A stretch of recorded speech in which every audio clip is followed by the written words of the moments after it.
రాష్ట్ర అభివృద్ధి కోసమే కేంద్ర మంత్రుల్ని కలిశామన్నారు డిప్యూటీ సీఎం భట్టి విక్రమార్క. రాష్ట్రానికి రావాల్సిన పెండింగ్ బకాయిలు త్వరగా రిలీజ్ చేయాలని కోరినట్లు చెప్పారు. అలాగే 500కే గ్యాస్ సిలిండర్ ఇచ్చేలా సహకరించాలని కోరినట్లు తెలిపారు. మూసీ రివర్ ఫ్రంట్ అభివృద్ధికి నిధులు కోరామన్నారు. మరోవైపు రాష్ట్ర అభివృద్ధిపై సోనియా, రాహుల్ గాంధీలతో చర్చించినట్లు తెలిపారు మంత్రి ఉత్తమ్ కుమార్ రెడ్డి.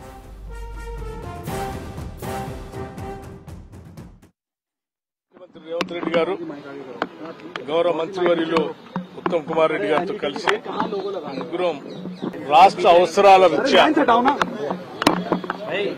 రాష్ట్ర ప్రభుత్వానికి సంబంధించి వివిధ శాఖల్లో కేంద్ర ప్రభుత్వం నుంచి రావాల్సిన నిధుల గురించి కేంద్ర ప్రభుత్వానికి సంబంధించిన ముగ్గురు మంత్రుల్ని ప్రత్యేకంగా కలవడం జరిగింది. హర్దీప్ సింగ్ గారు పెద్ద ఎత్తున మేము ఈ రోజు రాష్ట్రంలో గ్యాస్ సిలిండర్లు 500 రూపాయలకే ఇస్తా ఉన్నాం.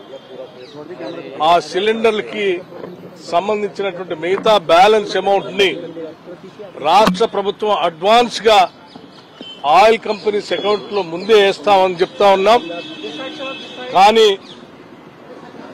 గ్యాస్ సిలిండర్ ఇచ్చేటప్పుడు నగదు మొత్తాన్ని కలెక్ట్ చేస్తా ఉన్నారు, తర్వాత వారి అకౌంట్ లో డబ్బులు వేస్తా ఉన్నారు. అట్లా కాకుండా సిలిండర్ ఇచ్చేటప్పుడే మేము వేసిన డబ్బులను కలుపుకొని కేవలం 500 రూపాయలకి గ్యాస్ సిలిండర్ ఇచ్చేటట్టుగా మీరు ఒక వ్యవస్థను ఏర్పాటు చేయండి అని చెప్పి వారికి అడ్వాన్స్ గా డబ్బులు ఇవ్వటమే కాదు, ఒక 10 కోట్ల రూపాయలు ఎప్పుడు బ్యాలెన్స్ కూడా అందులో ఉంచుతామని వారికి విజ్ఞప్తి చేయడం జరిగింది.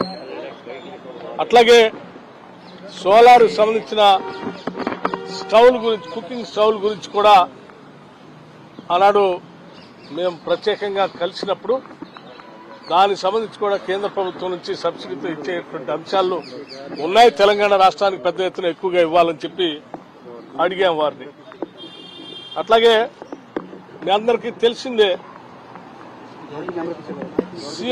సిఆర్ పాటిల్ గారిని కూడా ప్రత్యేకంగా కలిశాం. మూసీ సంబంధించినటువంటి రీజనరేషన్ పైన ఏదైతే శబర్మతి నదీ పరివాహ ప్రాంతంలో ఏ రకంగా చేశారో ఆ స్థాయిలో హైదరాబాద్ లో ప్రవహిస్తున్నటువంటి మూసీ నది పైన రీజనరేషన్ చేయటమే కాదు, రివర్ ని లైవ్ గా ఉంచేటట్టుగా గోదావరి నుంచి నీళ్లు తీసుకొచ్చి అందులో కలపటం, అట్లాగే హైదరాబాద్ లో మురికి ప్రాంతాల నుంచి పారుతున్నటువంటి నాళాల్లోంచి కానీ మిగతా ప్రాంతాల నుంచి పారుతున్న నీటిని అట్లాగే మూసీలోకి వదలకుండా ఎస్టీపీ శాంక్షన్స్ కూడా చేయాలని చెప్పి వారిని ప్రత్యేకంగా కోరటం జరిగింది. మూసీ రిజర్వేషన్ కోసం నిధులు, ఎస్టీపీ ట్రీట్మెంట్ కోసం నిధులు వారిని అడగటం జరిగింది. వారు కూడా పాజిటివ్ గా స్పందించారు. అట్లాగే ప్రహ్లాద్ జోషి గారిని సివిల్ సప్లైస్ సంబంధించి ఉత్తమ్ కుమార్ రెడ్డి గారు చాలా స్పష్టంగా ప్రత్యేకంగా long pending dues more then 10 years 10 సంవత్సరాల నుంచి కేంద్ర ప్రభుత్వం నుంచి రావాల్సిన నిధులు రాకపోవటం వల్ల పెద్ద ఎత్తున 1500 కోట్ల రూపాయల దాకా వడ్డీ కట్టాల్సి వచ్చింది తెలంగాణ ప్రభుత్వం. వెంటనే ఆ 1800 కోట్ల డ్యూస్ ఏదైతే ఉన్నాయో వాటిని త్వరగా రిలీజ్ చేయాలని చెప్పి వారిని అడగటం, వారు కూడా పాజిటివ్ గా స్పందించారు. అట్లాగే రెన్యూవబుల్ ఎనర్జీ గురించి కూడా వారితో మాట్లాడాం. మళ్ళీ స్పష్టమైనటువంటి మా ఎనర్జీ పాలసీని అనౌన్స్ చేసిన తర్వాత సంబంధించినటువంటి పత్రాలతో తిరిగి వస్తామని వారికి కూడా చెప్పాం. దానికి సంబంధించి కూడా వారి మద్దతు కావాలని అడిగాం. సో రాష్ట్ర ప్రభుత్వానికి సంబంధించి నిధులు, వ్యవస్థలు బాగు చేసుకోవడం కోసం ఈరోజు ప్రత్యేకంగా వారితో ముగ్గురు మంత్రులతో, కేంద్ర మంత్రులతో భేటీ అయినటువంటి అంశం మీ అందరికీ తెలిసిందే. అట్లాగే ఇప్పుడు ప్రత్యేకంగా ఉదయం ప్రియాంక గాంధీ గారిని కలిశాం, ఇప్పుడు రాహుల్ గాంధీ గారిని కూడా కలిశాం.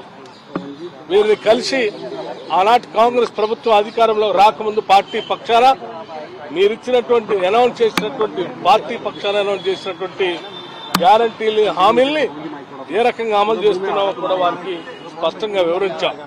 ఫ్రీ బస్ రైడ్ గురించి కానీ, 10 లక్షల రూపాయలకు సంబంధించినటువంటి రాజీవ్ ఆరోగ్యశ్రీ సంబంధించి కానీ, గ్యాస్ సిలిండర్లు 500కి ఇచ్చేది కానీ, లేకపోతే 200 కరెంటు యూనిట్లు ఫ్రీగా ఉచితంగా ఇచ్చేది కానీ, లేకపోతే డబుల్ బెడ్రూమ్ ఇల్లు సంబంధించి ఇందిరమ్మ ఇల్లు ఇచ్చేది కానీ ఇత్యాది అంశాలు వారికి వివరిస్తూ మేము ఈ మధ్య కాలంలో చేసినటువంటి రైతు రుణమాఫీకి సంబంధించినటువంటి అంశాన్ని కూడా వారికి వివరించాం. మేము భవిష్యత్తులో కూడా 2 లక్షల రూపాయలు రుణమాఫీ చేస్తా అని చెప్పినటువంటి అంశానికి సంబంధించి దాన్ని కూడా పూర్తి చేస్తాం. మీరు కూడా ఆ కార్యక్రమంలో పాల్పంచుకోవాలని వారికి విజ్ఞప్తి చేశాం. అట్లాగే మల్లికార్జున ఖర్గే గారిని కూడా కలిశాం.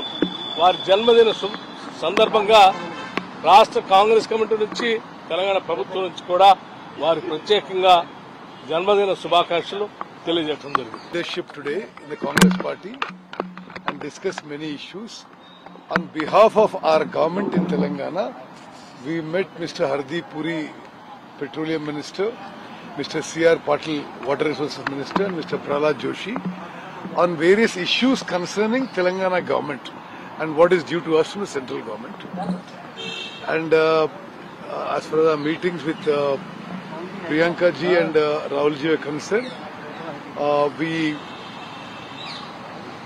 indicated what is the progress we have made as per the farm loan waiver and requested them to come to Telangana when we complete the farm loan waiver in about a month's time.